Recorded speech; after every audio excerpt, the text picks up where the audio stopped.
Hello, and welcome back, and welcome to 2025. So today I want to talk to you about an older game, a much older game from the PS2 era that's been prettied up in HD, put on modern platforms. That game is Onimusha Warlords on the Nintendo Switch. Now, hear me out, okay? I know it's old, and you're probably wondering, okay, why are you wanting to talk about a game that is, this old and was released several years ago? I bought this game on a whim during Christmas week. It was on sale, and I found it on the eShop. I'm just browsing, and I'm like, wait a minute, I remember that game.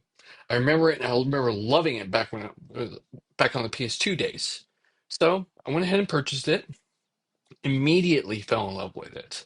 I'm like, I remember this. I remember the gameplay. I remember graphics. Yes, the graphics are old as dirt. I remember everything about it. And I just fell in love with it. And I'm probably about three-fourths of the way through it.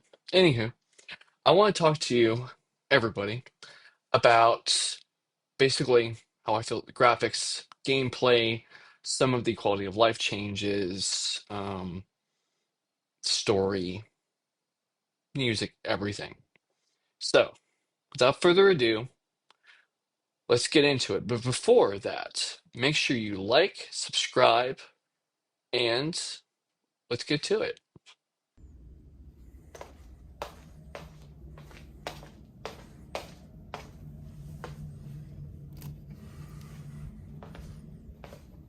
Okay, let's get this sucker loaded up.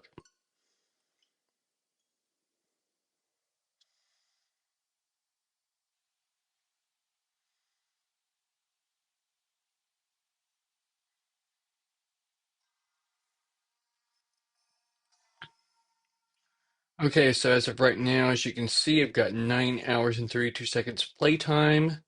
That's the only save I have. I get a lot of saves.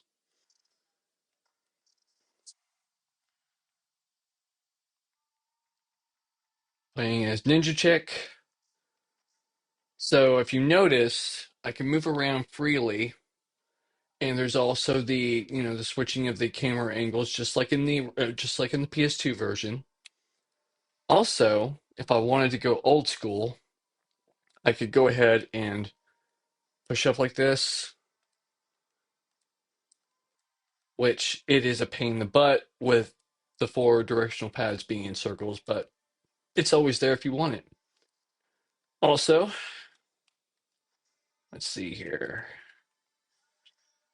Use that to Tana, and then got your items, your files, map, exit. Also, one thing that they changed, if you push the stick in, you get your map. Bam. So as you can see, the game runs pretty damn well.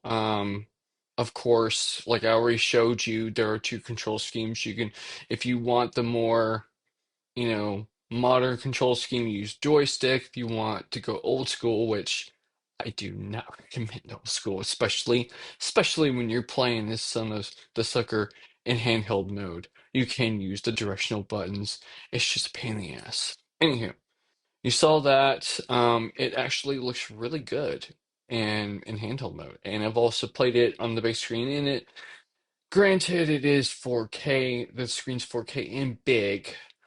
Um, let's face it, it's kind of hard to take PS2 textures and basically make them look 4K. Or even in this case, since it's not a 4K machine, make it look 1080p. The textures are prettied up. It looks like it's meant to run on it, but you can only do so much.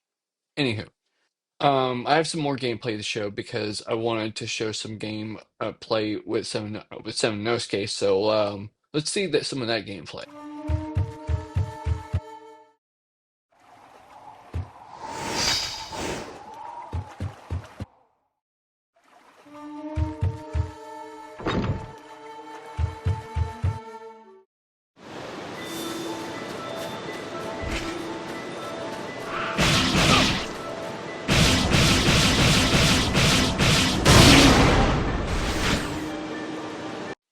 Okay, so obviously that gameplay was taken directly from my Switch, imported, and yada yada yada. So, here are my thoughts. Okay, graphically, I mean, you pay for what you get. It really is just a prettied up PS2 game put on a handheld console. You get the same experience no matter whether it's on the PS2, the Xbox, or the PlayStation. I mean, yeah, the frame rates are going to be a little bit better on the other two, but I mean, the frame rates are pretty damn good on the Switch, anyways. They also included, so on the Switch version, since the Switch does not have trophy support, they put a trophy system into the game itself, which you get to dig into the menus a little bit, but it's there and it's pretty cool. You know, you beat a boss, a little thing pops up, with a little message saying, "Hey, you earned this little trophy thing," which I thought was pretty cool. Um, Sound wise, I think the sound's pretty good. I mean, I can tell because I usually play with these when I'm in handheld mode. I can tell that they did a really good job of making the sounds do a surround sound effect. The the story, the story, you can tell that the story has aged quite a bit. I do like the fact that after playing this through a 40 plus year old set of eyes, as opposed to a 20 something year old set of eyes, I actually enjoy and understand the storyline a lot more. I understand the basis behind so you get these four books that will tell you like basically it's the script that's written, and it'll tell you basic things like about the gauntlet that was made by the orcs to combat the demons and stuff like that. And basically, you have to use these four books to do a cipher code to open up a box that gives you one of these what's called either power jewel or magic jewel. Anyhow, um, I actually understand those a little bit more now, and the trick boxes are pretty fun too. Honestly, I just love puzzles. But as far as the music, the music's great. I mean. It just is. Voice acting, again, it's an aged game. It's not like they're going to get new voice actors. They basically got the same audio tracks and spruced them up a little bit to make them sound better. But you can definitely tell that this is early PS2 style acting, and it kind of feel it's basically Resident Evil with samurai swords. That's all it is. Resident Evil with samurai swords. So if you remember Barry from Resident Evil, what is this? I hope this isn't Chris's blood. Basically, you're dealing with the same shit here. It's just samurais, and they're very, very just janky ass language. Anyhow, so with all that said and done, here are my thoughts. Okay, if you grew up during the PS2 days and you're as old as me, you probably will enjoy this game.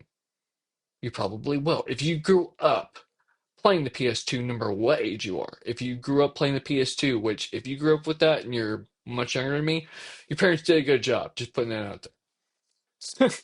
Anywho, but if you did not grow up playing the PS2, maybe you grew up playing the PS3 or the PS4, or maybe you just never been into console gaming. Maybe you're a PC master race. Well, if you're a PC master race, you don't need to be watching this video anyways because you probably already played this on the PC. Anywho, enough of that rant. Um, I would recommend buying this game for a couple of reasons. Number one, the nostalgia factor. It's not meant to be a big game. Okay, it's not meant to be a freaking 15, 20 hour experience. It's meant to be, you can zoom through it in, I mean, yes, I'm taking my time because I'm past the 9 hour mark, but you could probably zoom through it in about 5 hours if you know where everything is and you don't have to worry about lots of saving and all that nonsense. But for me, I really wish that part two and part three would get remastered. I really wish they would because once I started playing through this game and got to right around the middle of it, I'm like, wait a minute, I wonder if part two and part three are on the Switch. So I looked, no, nowhere to be found. And I Googled it. Apparently, this game, when they released it on all three platforms, it did not sell the way they wanted to, so they scrapped the remasters of the second and third game, which is bullshit, by the way. Absolute bullshit. So, would I want people to buy this? Yeah, buy it, play it, love it, enjoy it. You know? Not just because it's a great game, but who knows? They're already trying to make another Onimusha on the PS5 and Series X, and possibly the Switch too. I don't know about that yet. But if more people buy this game, I could see them taking the time to remaster the second, third one. I really could. So with that, I'm gonna leave you with that. Hit me up in the comments. If you look at this game and you're like, "This is old as dirt. I don't want to play it." Hey, more power to you. It's not going to be for everybody. It just won't. But even if you have a comment that's, if you have something to say that falls more in line with my thinking, go for it. Also, if you happen to know of any other games that are old as dirt, you know, comment about those as well. And as always, like I said before at the beginning of the video, like, subscribe, trying to build this YouTube channel up. And without much more to say, honestly, stumbling on my words at this point. Um, Thank you for watching, and I'll see you in the next one.